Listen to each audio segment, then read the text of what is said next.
বীর চাইবার লাগছি, কিন্তু বীর চাই পাইতাছি না। ভীষণ ভয় লাগতেছে। কেমন যেন এলাকাটা একদম নিশ্চম ছাদ। এটি মূলত অনেক বছর আগের পুরনো।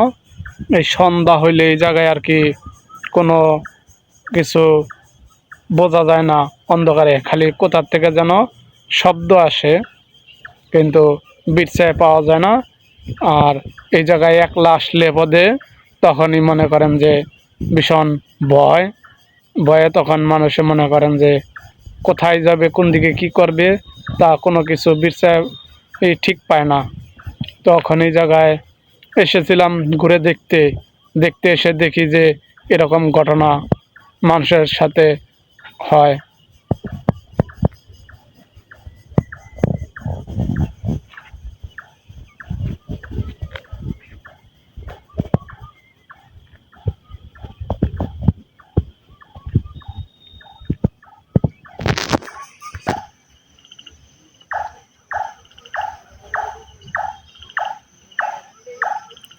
শুনতে পারতেছেন কিরকম যেন শব্দ হইতাছে।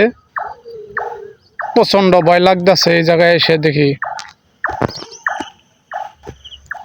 কেমন অন্ধকার হয়ে যাইতাছে, কোনো কিছু বোঝা যাইতাছে না, একেবারে অন্ধকার লাগতেছে।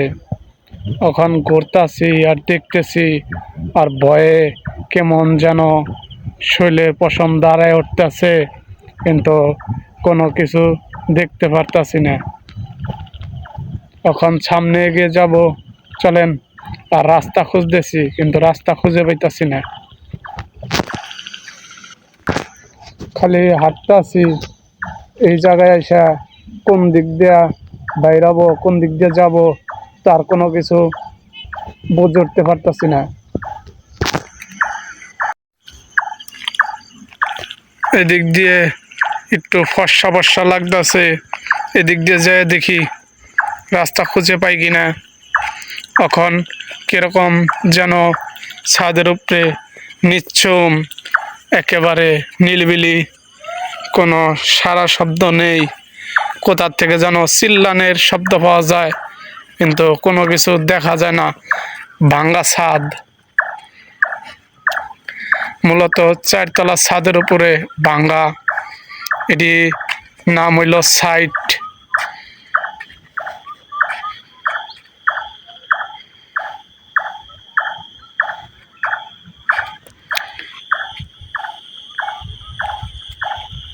কোথা থেকে যেন শব্দ হইতাছে, কিন্তু দেখতে পারতাছি না,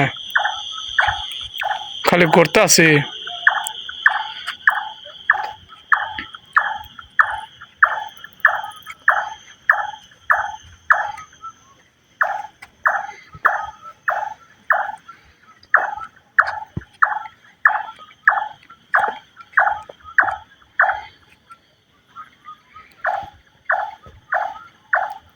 তারপর আর কোনো কিছু বলতে পারতেছি না এই জায়গায় এসে।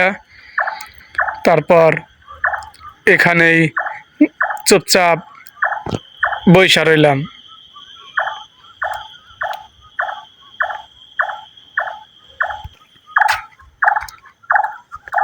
কেমন যেন অন্ধকারে শব্দ করতেছে, কিন্তু কাউরে দেখতে পাইতাছি না।